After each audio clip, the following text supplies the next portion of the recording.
দিয়ে আসবো। আপনারা জেলাসে লাভ নাই, আমি এখনো 10টা ড্রেস বানাতে দিতে যাচ্ছি। একটু শুনিয়ে দিলাম।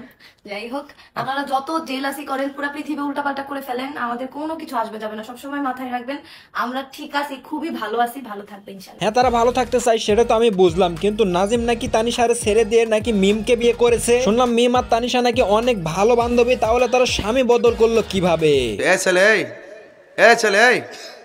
এটা কেডা কেডা তোর কলিজাটা কত বড় রে। মিম তানিশার স্বামীর সাথে আর তানিশা মিমের স্বামীর সাথে, তাও আবার একর জ্যাকর না, ডাইরেক্ট বিয়ে। তো বুঝতে পারতেছেন যে তাদের মন আসলে কত বড়। তো আসলে নাজিমের কথাটা একবার চিন্তা করে দেখেন যে নাজিমের মনটা আসলে কত বড় ছিল, যে এক মনে সে দুই বান্ধবীকে জায়গা দিয়ে দিয়েছে।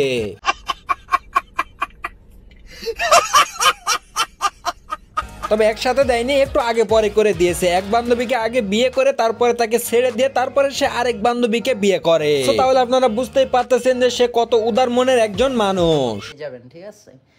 আর হচ্ছে আরেকটা সবাই কি এদের জন্য দোয়া করবেন। ও আমার আপডেট একটু দিয়ে দিই। হ্যাঁ, আমার আপডেট আল্লাহ রিজিকে রাখে নাই, তুই নিয়ে নিস। তাও আমি নিয়ে নিছি, তোর কি, তোর বাপের কি, আমি নিছি, কি হয়েছে, আমি নিমই।